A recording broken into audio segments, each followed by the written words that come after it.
All righty, folks. Welcome to this week's Bible study and current events. I'm sure you don't watch it live right now because we're not streaming. It's live right now. It's live right now. 100%. Well, goody. Welcome. Thank you, We're glad you're with us. And I mean that. Thank you, Lord, for hearing that prayer. We just had a prayer about that. The internet been fighting us for the last half hour. And that Lord interceded perhaps for us. And that's what he does when we need him. As always, I want to start on the lighter side, if you don't mind, because I enjoy a little laughter. I really do. I'm going to can you imagine a world without any humor in it? Oh, it'd be dull. Can you imagine never have the joy of spending time with one another and laughing together? And It'd be depressing. oh my gosh, it'd be depressing. I don't think I read it. If I read it before, tell me. I don't think I have. But what do you do when you take a bovine and divide its circumference by its diameter? What do you get when you take a bovine and divide its circumference by its diameter? I know that's a cow. Divided. Circumference by diameter. How about a cow pie? Go on. Okay, Well, you had the cow, right? Lynn's a math teacher. Lynn, why don't calculus majors throw house parties? I have no idea. Because you should never drink and derive. Drink and derive. All right, Joe, what do you call a number that can't keep still? Oh, that's a good one. A Roman numeral. Oh no. Wow. Steve, did you hear Did you hear about the statistician who drowned crossing a river? It was 3 feet deep on average.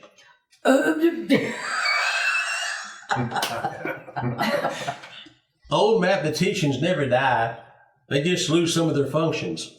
Why do teenagers travel in groups of 3? Because they can't even. They can't even. Yeah. Can't even. Why should you never mention the number 288? It's too gross. Wow. Okay, that's the best I got, folks. Coach will get milk and eggs and half a dozen. I already told them that I last know, time. but we'll meet in the prayer closet when we get home. Okay, anyway, I know simple stuff, but it is humor. And you give a sense of humor. You really did.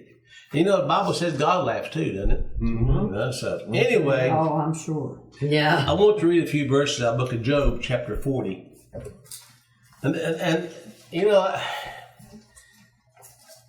talking about ourselves now, how many of y'all have ever sat back and thought, is there really a God that created us? You ever think that? Mm-hmm. You ever see what's going on in your life, think, is God really there? Is he really in control? Y'all want to tell you something, that's nothing new. Everyone has done that. Job did that. And how many's ever thought, well, God, if you're there, why? Well, yeah. Really? I mean, that's true.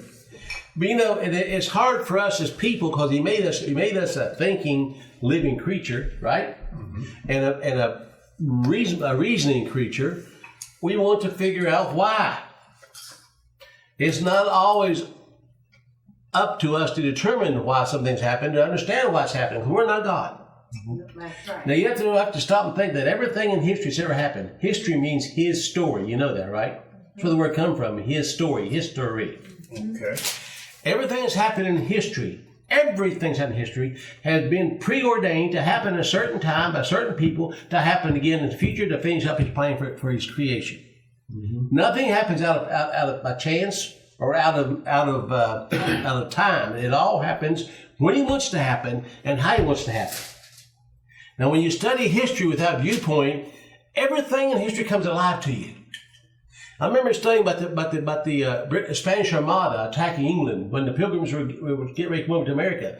I remember reading in the Bible the Spanish had the biggest navy in the world at the time, and they were going to go in and attack England, and it was going to take the England fleet out, and the Catholics were going to take over England. Now stop and think a minute. The Pilgrims were there, and they wanted to get out. They were believers. If Spain had conquered England, the Pilgrims probably wouldn't get out of there. Wow. Now think about this. Everybody was studying, it was boring. Well, what do I care what happened in the English Channel? But anyway, when you read it and understand that Spain's Navy ships were so huge that the English ships were so small in comparison The ships are too big, so big they could maneuver in the channel. The English wiped them out and didn't lose one ship. Yep. God's hand protecting his people to bring them forth to the new land. Weren't the Pilgrims in Holland? So they went to Holland first. Yeah. After they left England. Yes, they did. Then they come over here. But if the Spanish would have won, the Catholics would have ruled England, and they would never got a chance to do that. No. Now tell me that wasn't planned before it ever happened.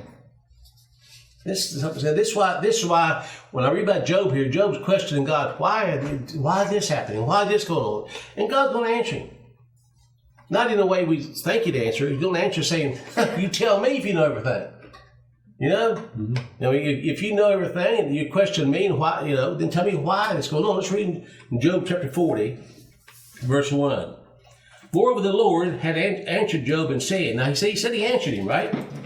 Shall he that contendeth with the Almighty instruct him? He that reproveth God, let him answer it. He said, if you're going to fight with me in what I'm doing, if you're going to reprove me, I want you to answer some questions for me.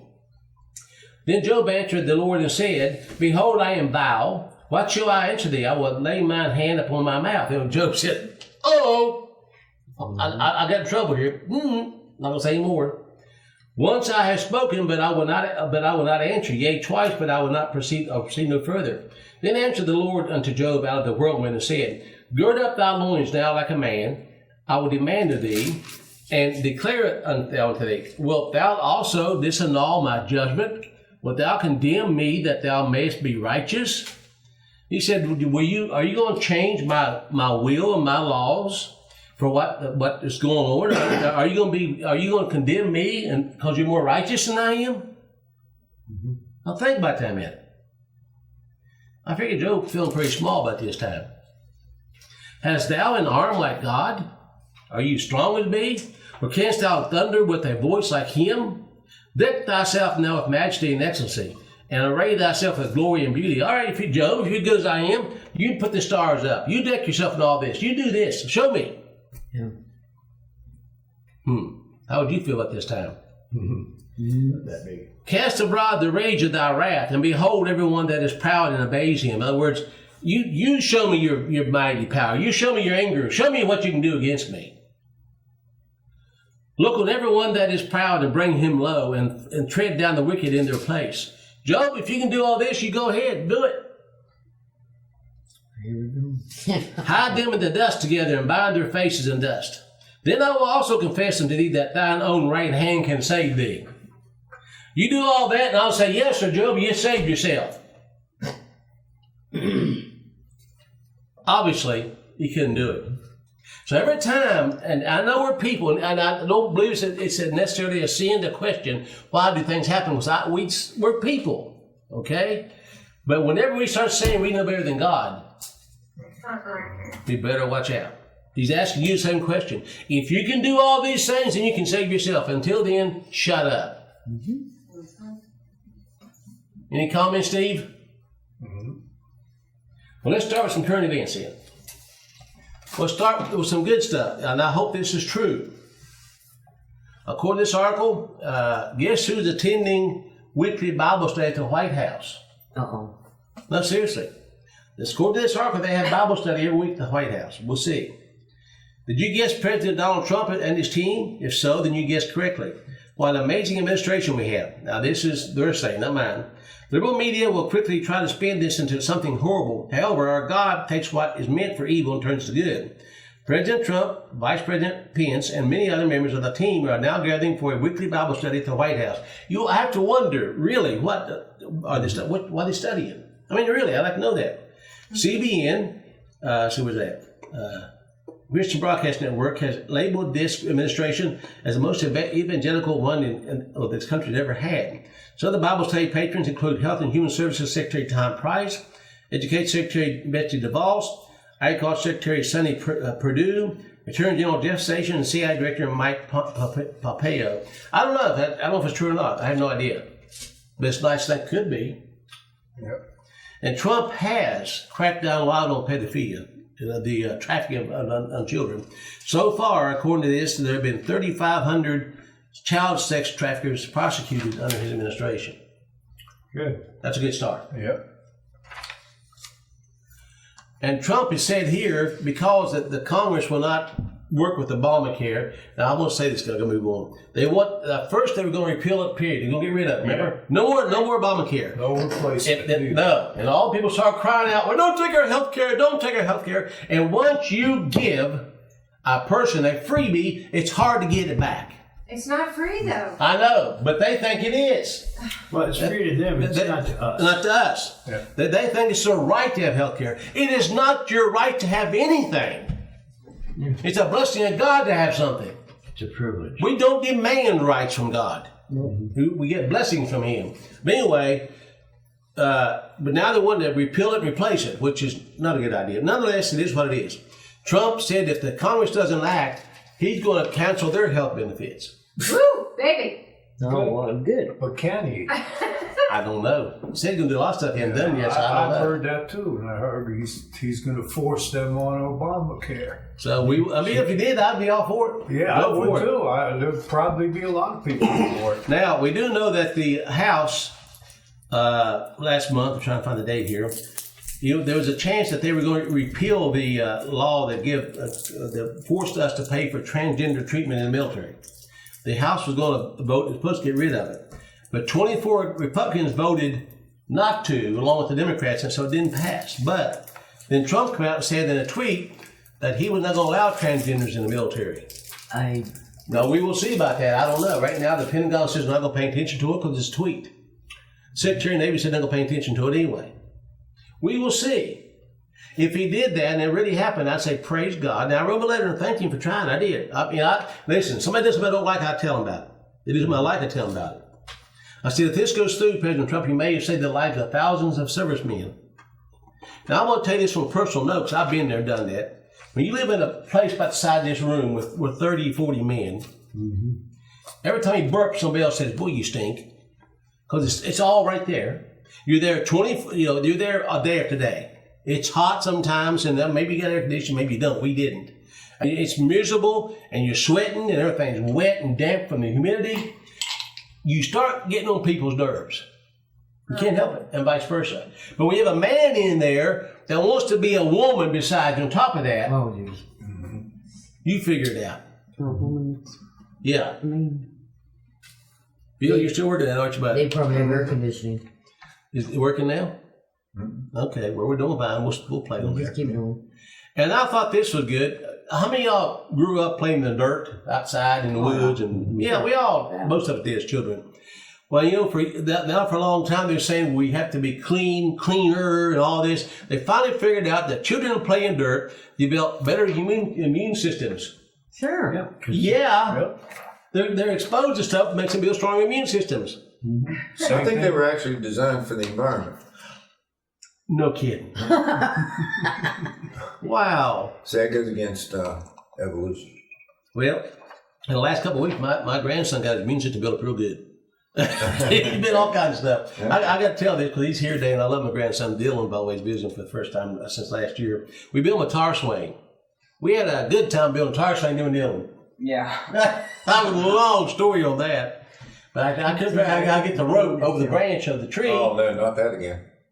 Do what now? The rope over the... Over the branch, but there wasn't no deer involved. Oh, okay. But anyway, so I took a hammer and said, Dylan, just toss that across the branch, tied a hammer to it, and still go across once, swing around the branch twice, got hung Oh, up. it's stuck up there. Yeah.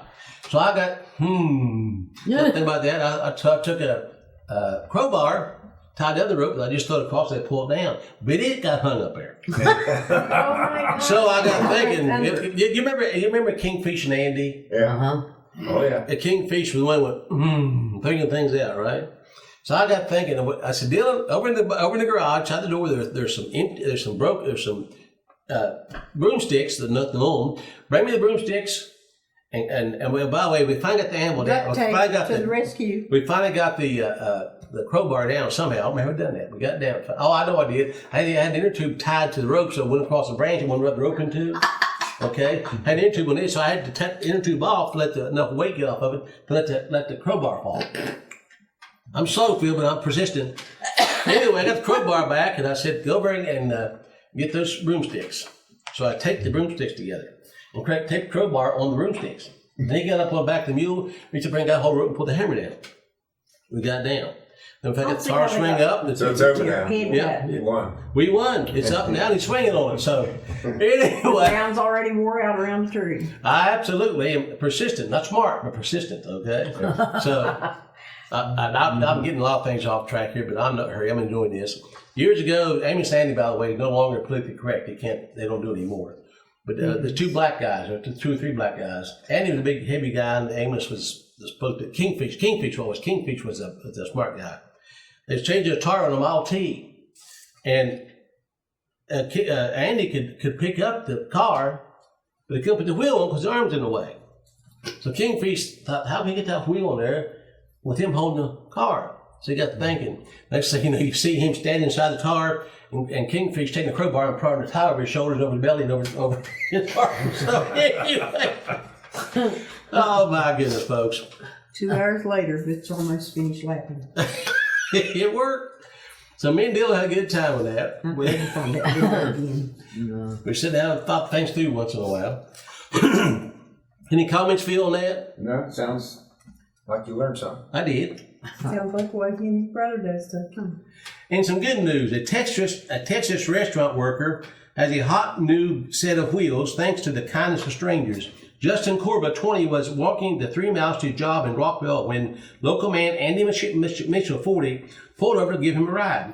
Moved by Corba's work ethic, Mitchell posted about him on social media, which inspired the community to help Corba out. Within 30 hours, Rockwell residents had set up a donation box and raised $5,500 for a new car. The reaction has been overwhelming, said Mitchell, who surprised Corba with a 2004 Toyota Camry and the $500 gas card outside the restaurant. Wow. Isn't that good?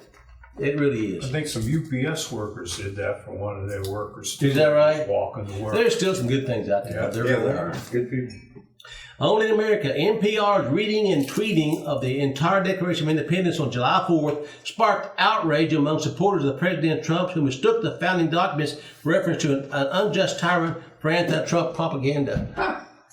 So NPR is calling for revolution. One Trump supporter replied and said another, this is why you're going to get defunded.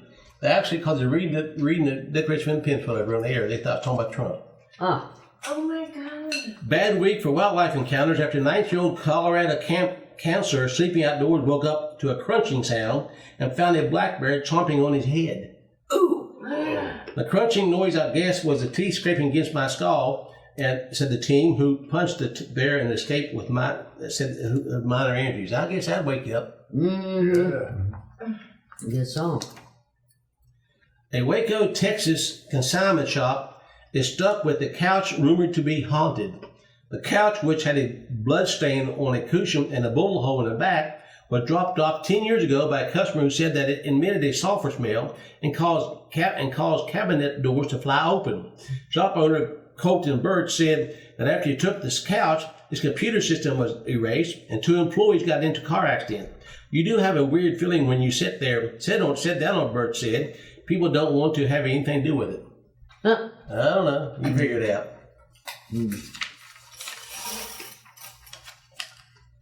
The Israeli military is buying drones modified to hold machine guns, grenade launchers, and other weapons to use in urban warfare. The maker, Florida-based startup Duke Robotics, is also pitching its heavily armed drones to the U.S. military. Now, they're already talking about putting armed drones in police forces. Yeah.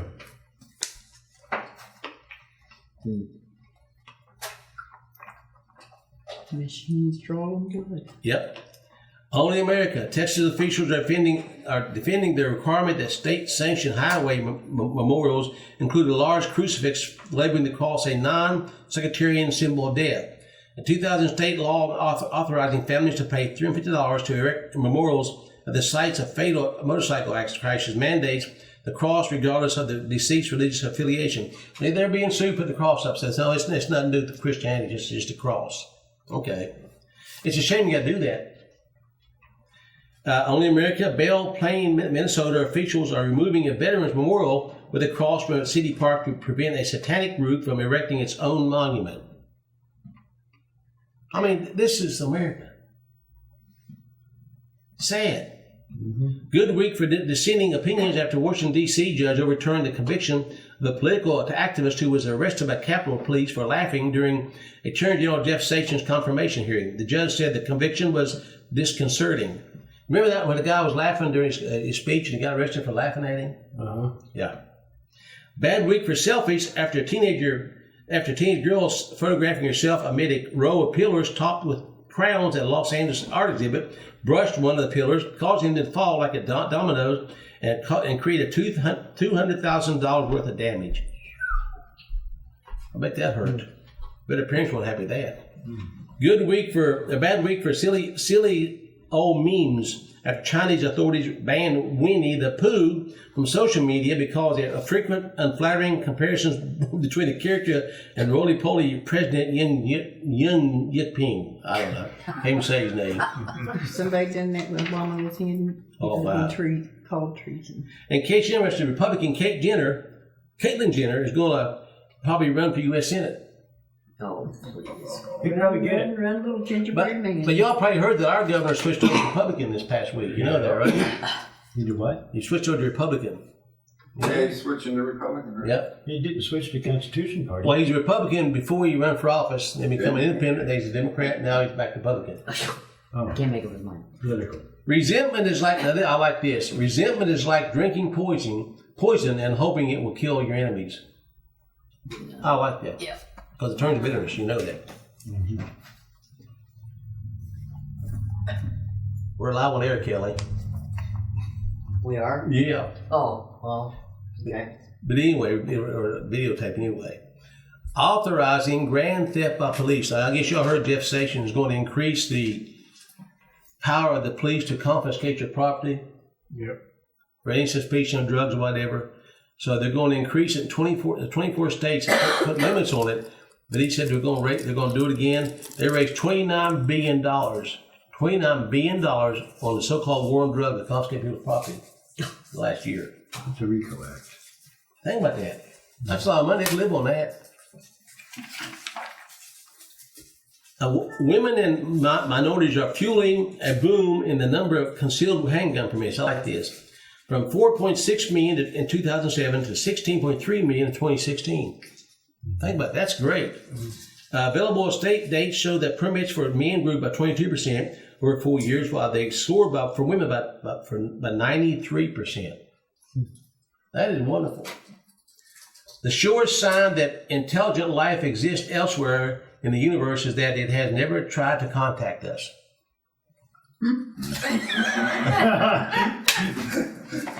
That was good. Oh my. Phil, you got videos for today, by the way? Yeah. Okay. I'm going to hurry through this here. Y'all, we mentioned this before, they're soon going to have what's called a universal basic income. It's going to sweep the nation, it says. The Hawaiian legislature recently passed a bill to explore the concept of implementing a universal basic income, or UBI, for its residents. The purpose, as this name implies, is to offer people who are seeking job retraining or who are only able to work part-time an opportunity to maintain basic standard of living without going into poverty. But will it work? And more importantly, who will pay for it? In other words, you'll get so much a year no matter what you do or don't do. Mm-hmm. I wonder who will pay for it. Us? Yeah. I mean, it's another case of welfare nonetheless. But go ahead. Well, isn't it that, we got the people divided in half. We have the working class who are giving their money in taxes to the unworking class so they can exist. Yeah, that's what we're down to. Mm-hmm. And I forget the percentages, like 75% of people in the country get some kind of government check now. Yeah. But if you get elected to Congress, a salary of a U.S. president for life is $180,000 for life. Salary of the House and Senate members is $174,000 for life, plus free medical care, by the way. For life. Yeah. Salary of Speaker of the House is $223,500 for life. Majority and minority leaders is $193,400 for life. While a teacher's average is over $40,000 a year, and a soldier's $38,000 a year. That's more than I make. And but that's only when they're working too. But they get this. The ones in our servants get it all their life. Ain't that wonderful? Are we good to them? Free medical care and almost $200,000 a year to live on. I could squeeze by on that. And one of them was complaining that they need a housing allowance. I think that Chavis that just left, Jason Chavis, saying I needed a housing allowance They can't afford to get their own place. Yeah. because DC's too expensive. Haitian official who exposed the Clinton Foundation found dead in Miami. This is a picture of the guy, and he was going to expose the Clinton Foundation, what they've done in To Haiti. the back of the head. Yeah, right. He suicided himself. Anyway, Klaus Eberwein, a former Haitian government official who was expected to expose the extent of the Clinton Foundation's corruption and malpractice, next week had been found dead in Miami. He's 50 years old. Everyone was due to appear next Tuesday before the Haitian Senate Ethics and Anti-Corruption Commission, where he was widely expected to testify that the Clinton Foundation misappropriated the Haitian earthquake donations from international donors. According to Miami-Dade's medical examiner records, supervisor, the official cause of death is gunshot to the head. Ever since death has been registered as suicide. Been a lot of people suicide by the Clintons. Suicide by politicians. Yeah, everyone who had acknowledged his life was in danger was a fierce critic of the Clinton Foundation's activities in the Caribbean island, where he served as director general of the government's economic development agency. So anyway, I don't know. You tell me, did he die naturally? Probably not. Yeah, but according to other articles here, he said that he was a man that enjoyed life. He enjoyed being out, with people. But they found him dead a few days before he was supposed to testify. Apparently, he didn't have enough people around him. Now, you never know who to trust either, you know what I'm saying? Yeah. Yep, that's true too. And this article, now, I don't know about this, North Korea or Iran, which will President Trump attack first? I don't know, or if he will or not, but there's a lot of things happening that make you wonder about this. President Trump seems to be impatiently racing toward at least one disastrous war, maybe two. The big question is who will be first, North Korea or Iran? For the past several days, President Trump has sent two nuclear-capable B-1 bombers over the Korean Peninsula to send a clear message that he was ready to attack North Korea. On Saturday, he blamed China for North Korea's refusal to cease his missile test. He tweeted, "I'm very, very disappointed in China. They do nothing for us with North Korea, just talk. We will no longer allow this to continue." So I don't know. I just don't know. Makes you kind of wonder about that. We done went through one North Korea and a stalemate, you know that. And we're going to show a video in a minute, aren't we, Phil, about the biochip in Wisconsin? Yeah. Okay. Phil's thinking, I can tell. But anyway, the Department of Homeland Security has outlined mandatory biometric ID at airports for foreign passengers. Yep, I see I that. believe it. I wonder where they got the biometrics from. Wonder where they give it to them at. How about the DMV? Yep. We're going to see this in a minute on video. Wisconsin company, the first this month, chips some employees, and it shows them on the film buying candy from a machine with the chip. So you just have to figure that out. And participant in Clive Bundy standoff was sentenced to 68 years in prison. Rancher Clive Bundy, flanked by armed supporters in April 2014, speaks at a protest near Bunkerville, Nevada. The weight of a heavy sentence landed in the quiet federal courtroom Wednesday morning, leaving Gregory Burleson occasionally stroking his graying beard, his attorney pleading unsuccessfully for leniency. 53-year-old Burleson was the first to be sentenced for his role in 2014 stand-up between federal agents and supporters of Clive Bundy near his Nevada ranch. He got 68 years in prison. U.S. District Court Judge Gloria Navarro did take into account his blindness and frailty. He sat in a wheelchair during the hearing, but also she reminded Burleson of his crimes, which included threatening a federal law enforcement officer, obstruction of justice, and interstate travel in aid of extortion. What did that mean? Took food up to him? Yeah. I mean, really? Nobody got hurt in that whole ordeal. No, they except Finicum, who got murdered. Got murdered. And by the way, the guy did, by the way, he's in jail now, supposedly. The FBI agent that's supposed to shot Finnegan is supposed to be put in prison. Or at least is arrested in coming trial, whatever. But this guy got 68 years for showing up and sending food to him, whatever, bringing food to him. Oh boy. It makes you have to wonder, and that is called division, even in my ministry, people that were upset, and I said, you don't need to do that. It's not in Nevada. The one in Oregon where they went up there and took that property, the federal property, and went back in and seized the property. Yeah. I said, that was a stupid move. It's not necessary. Don't do it. Yeah. But they did. And then, of course, someone's still in jail because of that. Now, I lost support because of that because I said, don't do it. No, it was a wrong move because it wasn't unified across the entire country. It wasn't. It was just one location. And they were trying to make a bold statement is all they were doing. But you see, I have to wonder, can God honor a fight over a piece of land when we let them murder 4,000 babies a day? It's true. That's that question. Judge fines David Dedalian $137,000 for exposing Planned Parenthood selling aborted baby parts. Mm-hmm. Remember they saw the video that went undercover and showed them selling an auction off the baby parts? Mm-hmm. Yesterday, Judge William Orrick held David Dedalian, the Center for Medical Progress, and two of David's criminal defense attorneys in civil contempt, and two of David's civil, they even fined the defense attorneys in civil contempt for violating a court order prohibiting the release of video footage related to NAF conference and related meetings. The footage was posted to a private website in May.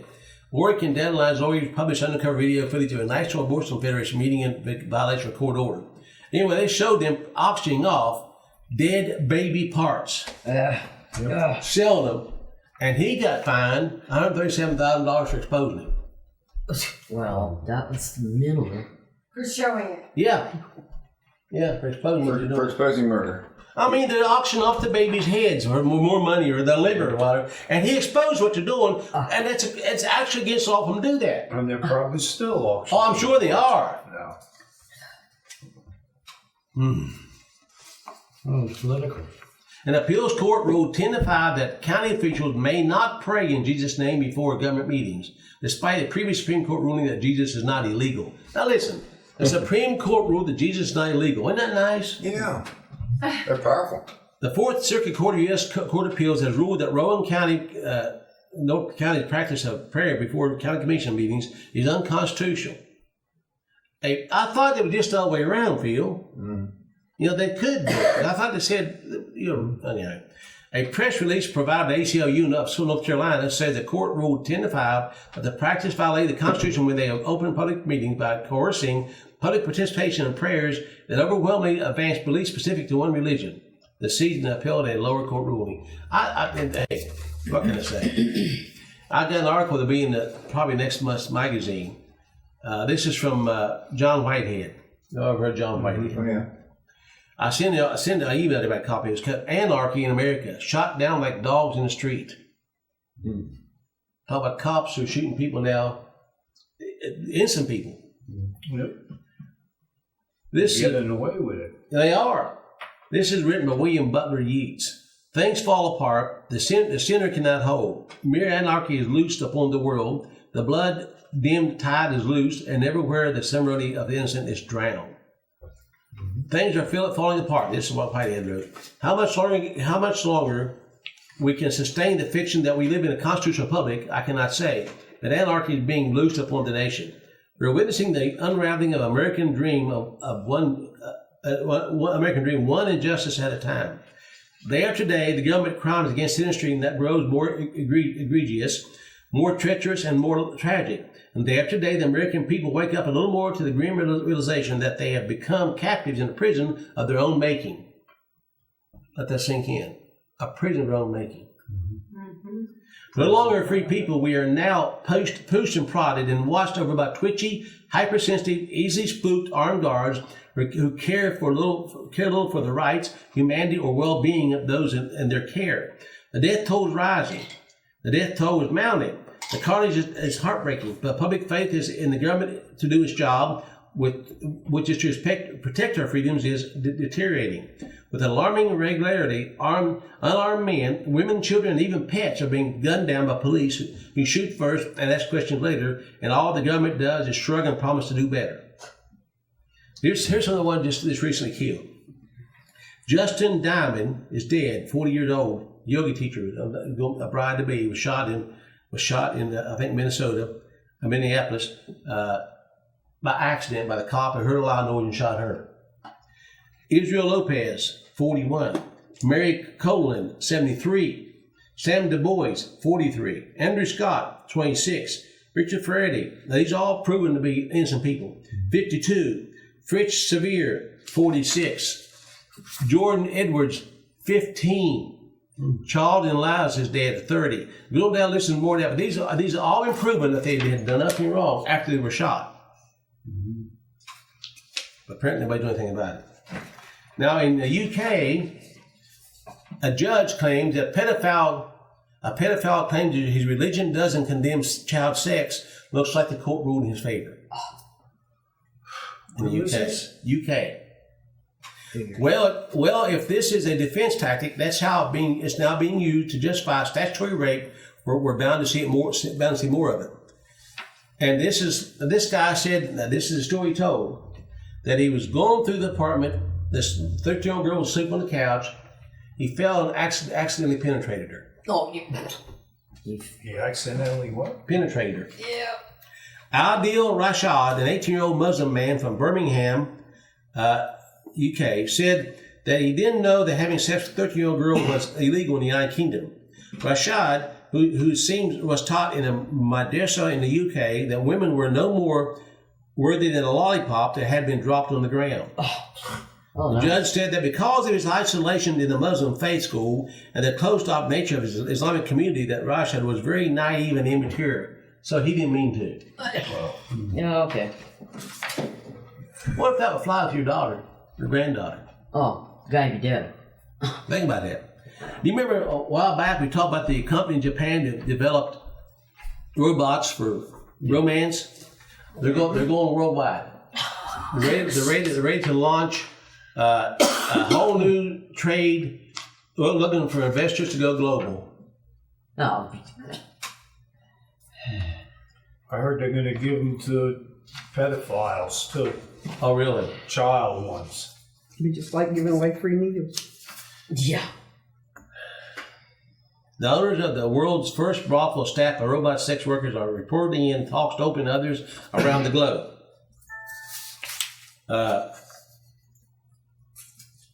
Guests will hardly distinguish between the dolls and real women. The brothels allow randy men to live out their sordid fantasies without having to, more or less feel guilty about what you're doing. Now, I want to tell you something, folks. That's still guilt. Yeah, no guilt, because it's not a real person, so No, it's not real that's guilt. sin. Yeah. Yeah. Sin within your heart. I don't know what else to say, Joe. And in Minnesota, I'll show you this. Minnesota's public schools approved transgender toolkit. Toolkit? Yep. The Minnesota Department of Education has adopted a resource for teachers to use in classrooms to support transgender and gender nonconforming students. I want to tell you this flat up down like it is. If I were a child in school and I got kicked out for not going along with this, I would be proud of it. Yeah. If it's my child, I'd be proud of the child. Right. More than 200 supporters and opponents attended a meeting last Wednesday to share their thoughts. The guidelines were approved by the School Safety Technical Assistance Council in the end of the night. The School Safety Technical Assistance Council. The 11-page document titled A Toolkit for Ensuring Safe and Supportive Schools for Transgender and Gender Nonconforming Students aims to change school practice policies that prevent participation by all students. It includes guidelines for the use of proper pronouns and preferred name by recommending that teachers use gender-neutral terms such as whenever possible. This would mean elimination of terms like boys and girls, replacing them with students and scholars. It also tackles the red-hot issue of restroom availability. And listen to this very carefully. The office suggests a single-user restroom be provided for students who do not want to share a restroom with transgender and gender nonconforming students. However, this does not address locker rooms, so they can still use the same locker room. But if you don't agree with it as a boy or girl, you're going to give you your own restroom, which means that you're going to segregate the good ones by themselves. And of course, they're the ones causing the problem, you understand. Remember, these be blacks were causing the problem? They were segregated. Remember that? Mm-hmm. Now it's going to be the Christians or whoever doesn't believe this are going to be segregated. So what does that say for the future of the people who don't believe in this? We're in trouble. Other recommendations include supporting a family through a student's transition and nominating prom ambassadors and homecoming royalty in place of prom or homecoming king and queen. This starts in kindergarten, by the way. Yeah. lesbians chemically castrate 11-year-old boy that they adopted. What? They chemically castrate 11-year-old boy. Lesbians. Adopt a little boy, want to be a girl. That's a picture of the boy before and the boy after. Oh, man. Now, I have to ask this question. They started giving him hormones that wouldn't let him develop as a little boy. They wanted him to be changed to a little girl. Then they chemically castrate him, so to speak, so it would be more of a girl than he is a boy. Is that child abuse? Yes. Yep. They started him when he was, let's see, we'll get the right age right. They started him when he was 6 years old. Oh. Now, I've got to ask a question, boys and girls, and I mean this with all my heart. Will God honor us in fighting for our rights when we let this happen in our front door? No.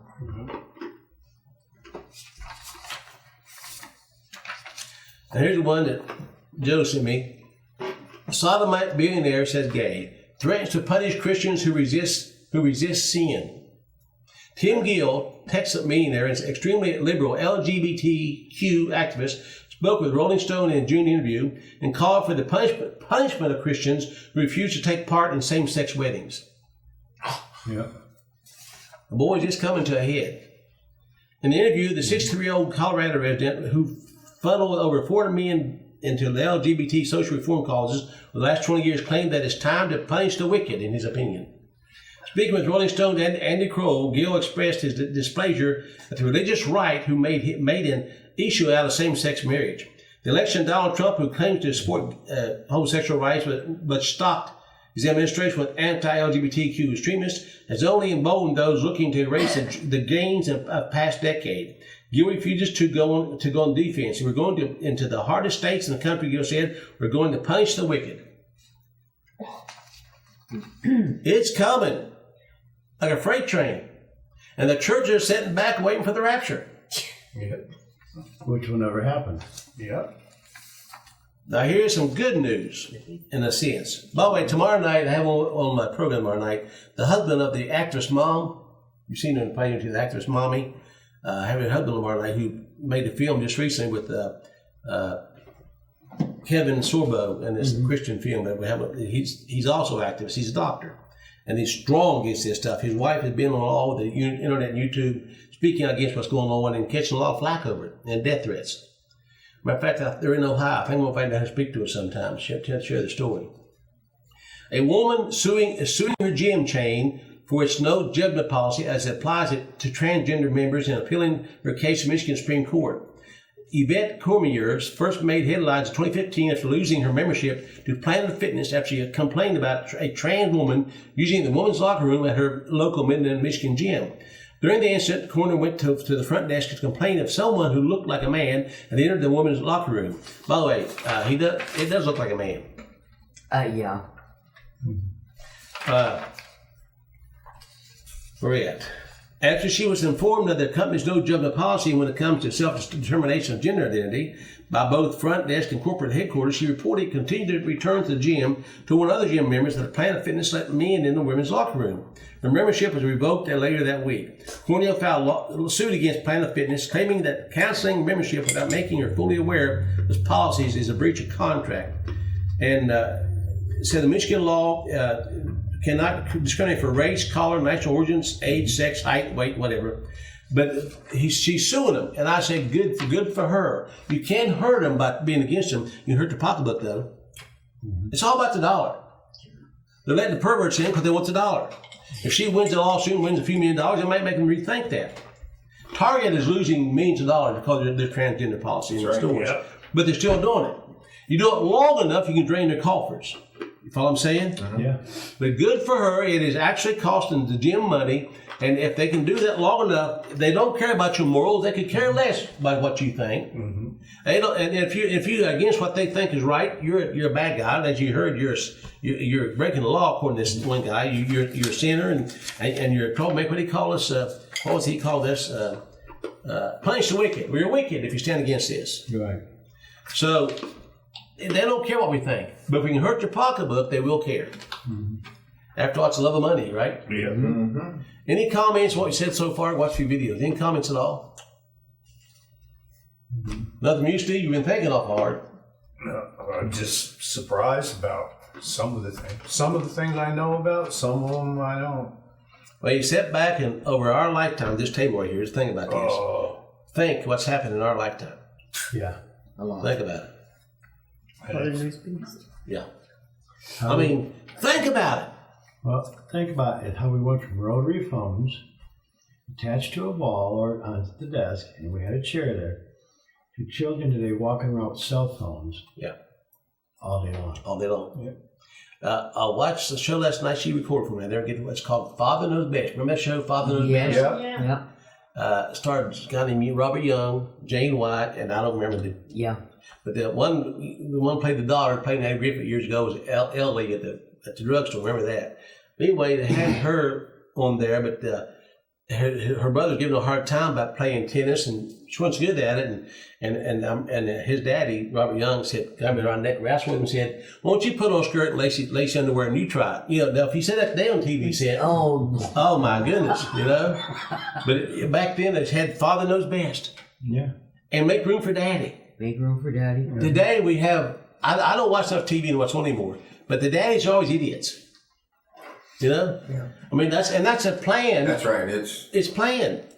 Blonde. Demasculating. It is. Well, look at all the sitcoms has a lowering demeanor of downgrading men, and it's women who are downgrading the men, and it's supposed to be humorous, but there's nothing humorous. Nothing funny about it. Satan uses humor to do a lot of things. Mm-hmm. But as I watched that show, and I went ahead and watched the whole thing of it, with a good moral of the story that this daughter had helped a tennis mate who was not very attractive would say, you build some self-confidence and helped her a lot of things. They showed a moral of a young lady with a conscience and a heart trying to help somebody else out. They didn't even like her. But today, I don't know what it'd be. I just don't know. whatever goes. But that's 1955, I believe it was, when they made this. That hasn't been forever ago. That's when I was born. Yeah, think about that. Yeah. And look at what's happened since then. Yeah. But it's, again, when you look around these things, and I'm guilty, God, why this is happening, remember, He'll ask you if you can fix it. Go ahead. Well, you remember Deliver yourself. You remember my three sons. Oh, yeah. Frederick Mary. That was, if that was today, it wouldn't go. Well, even Mr. Rogers said his show would never go today. Yeah. The Captain Kangaroo wouldn't go today. No. What was that? Romper Room? That wouldn't go today. No, I have you've a got to letter have. from Miss Marilyn. What's that? I have a letter from Miss Marilyn. Oh, is that right? And then she seen me in her mirror. If you look at the books that the children had, they were called Golden. Golden Rule books. Golden. Yeah. Yeah. And it was like they had books where it told how the children helped their father and mother do housework and clean, and it was wholesome. Yeah. Now you look at it, it's all about witches, about devils. Demons. It's just terrible. If you look at the books, because Scholastic has a book affair at schools. 90% of them are witchcraft and demonic. Yeah. Period. Just plain demonic. And that's for the elementary grades. I've taken pictures of the books because I was going to do a show just on look at what they're presenting, because that's all they're getting a steady diet of Evil. hell. Yeah. Well, that we can say it happened in one generation, Phil. Mm-hmm. Ours. Yeah, well, yeah. It started before then, but it really come to a head in the last 20 years. Right. But want to say anything before we watch videos? Okay, folks, we'll watch the video back in a little bit.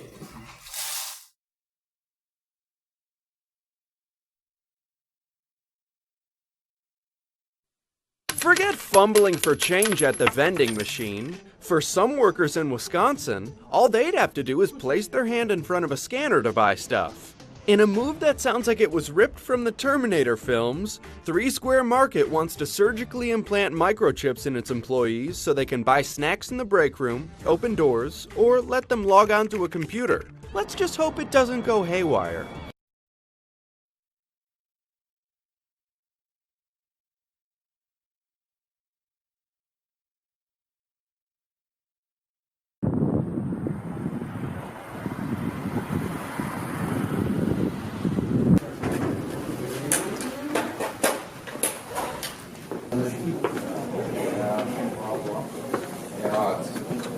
think it could control everything. I gave an example earlier. When you get pulled over, you know, the police officer asks for driver's registration. You just stick your hand out, he'll scan your hand. You don't have to carry anything. I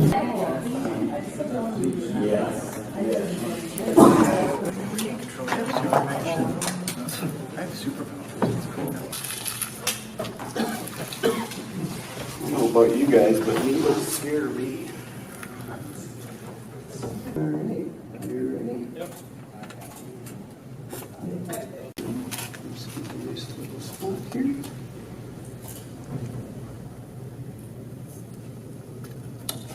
Alright, just go ahead and take a nice big deep breath in. Exhale really slow. Another nice big deep breath in. And exhale really slow. Just like that. Just a little bit, not bad at all though. Pretty quick and easy.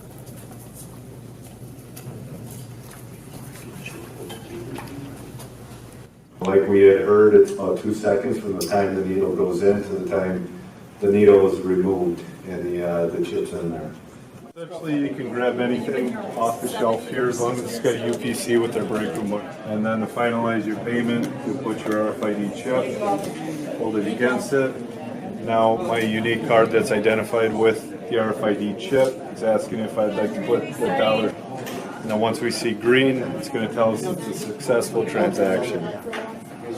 Obviously this drew a lot of attention and a lot of feedback of, well, they're going to be tracking you down the road.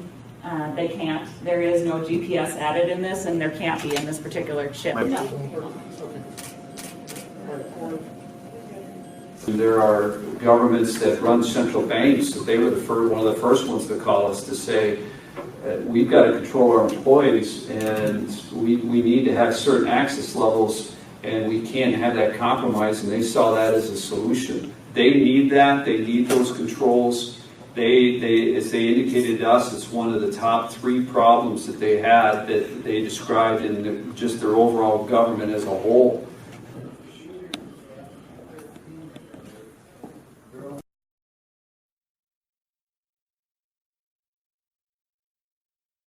If the script for this video sounds familiar, that's because it should. With the permission of James Corbett from the YouTube channel The Corbett Report, which is in the link below, check out his stuff because he's got a lot of great, well-researched information. I thought the official story of 9/11 was just too ridiculous to pass up. Everybody needs to know the official story so that they can see firsthand how ridiculous it is. So I've modified James' script just a little bit and added my own touch to it. James, I really appreciate it if you're watching. Also, we have a new shirt in our store by popular demand. Based on the Live for Now campaign from Pepsi, we have a shirt that says Live for Now. Drink our crap, and now's pretty much all you got. You'll see that link in the description below as well. You guys enjoy the video.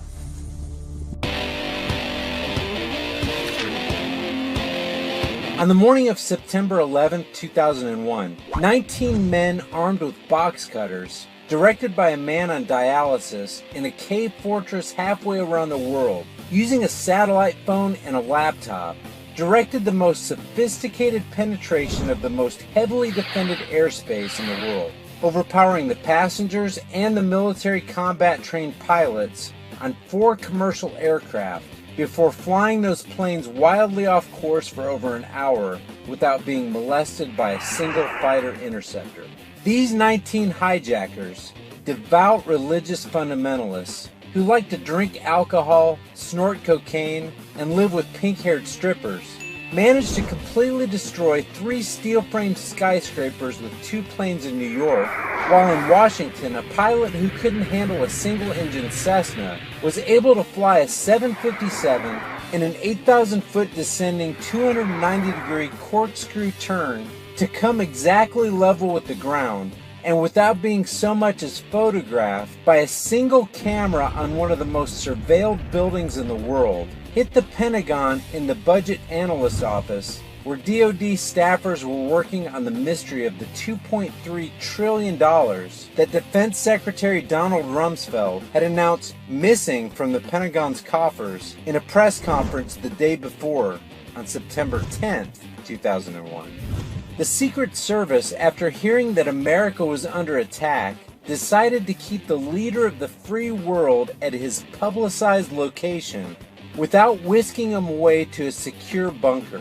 And as the attack on New York continued, the president stayed in his seat, his very presence endangering the children at Emma Booker Elementary School, as he chose to continue listening to the story of the pet goat. Luckily, the news anchors were on the case, accurately identifying the culprits within minutes. The pundits knew within hours, and the administration knew within the day. And the evidence in the form of the pristine passport of Satam el-Sakami made its way through the intense flames, literally falling into the FBI's lap. But for some reason, a bunch of crazy conspiracy theorists who lost their loved ones in the falling towers demanded an investigation into one of the most notable attacks on American soil in U.S. history. The investigation was delayed, underfunded, set up to fail, a conflict of interest, and a cover-up from start to finish. It was based on testimony extracted through torture, the records of which were destroyed. It failed to mention the existence of World Trade 7, Able Danger, P-Tech, Sibel Edmonds, OBL, the CIA, and the drills of hijacked aircraft being flown into buildings that were being simulated at the precise time that those events were actually happening. The commission was lied to by the Pentagon, the CIA, and the Bush administration. And as for Bush and Cheney, well, no one knows what they told the commission because they testified in secret, off the record, not under oath, and behind closed doors. The commission didn't bother to look at who funded the attacks because that question is of, quote, little practical significance. In spite of their efforts, the 9/11 Commission managed to fail to answer most of the victims' family members' questions and pin the blame on all the people responsible, although no one so much as lost their job, determining the attacks were, quote, a failure of imagination because, quote, I don't think anyone could envision flying airplanes into buildings, end quote, except the Pentagon, FEMA, and NORAD, and the NRO. 9/11 was a special day where two laws of physics were suspended. The law of the conservation of energy, and for every action there's an equal and opposite reaction. And jet fuel and office fires produce temperatures hot enough to melt structural steel, reduce them to puddles of molten metal, completely pulverize concrete, and create fires that lasted for months after the attack. The DIA destroyed 2.5 terabytes of data on Able Danger. The SEC destroyed their records on the investigation into the insider trading before the attacks, and government officials destroyed the structural evidence at Ground Zero.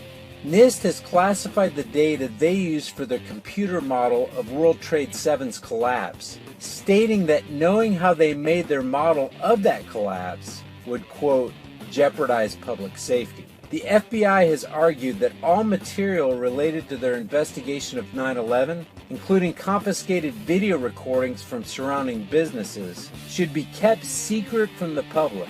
But that's okay because the FBI probably has nothing to hide. Barry Jennings never existed, nor is anything he had to say worthy of your attention.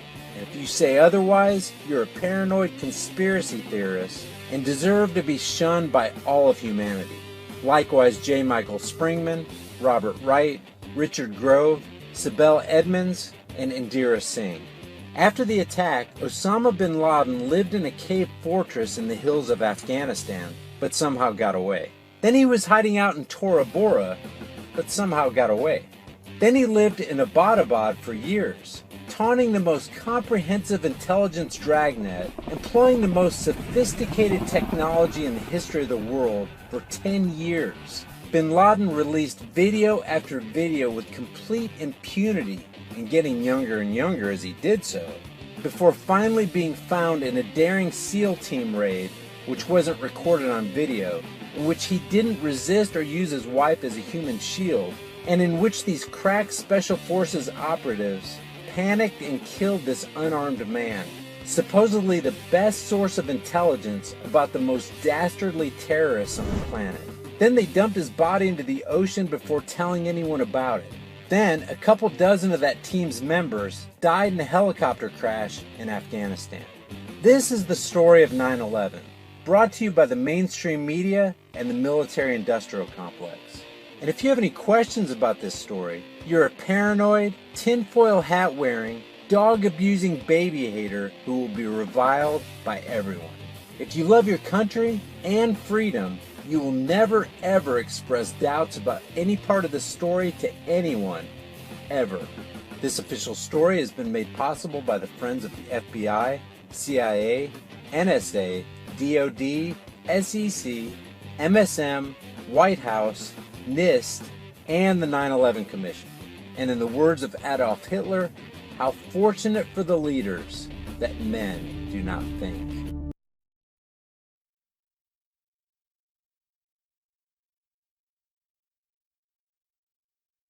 Okay.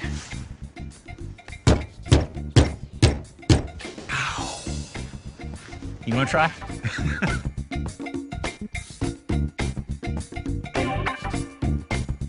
It's not made out of marijuana. It's made out of cannabis hemp.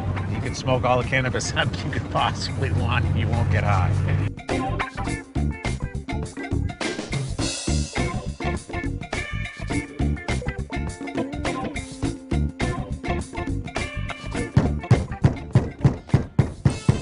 I should start now. The ultimate goal, Jay, is to introduce the world's first carbon negative vehicle. And the key to that is going back to what Henry Ford advocated back in 1941, and that's the idea of make everything you possibly can, including your fuels, out of plant material.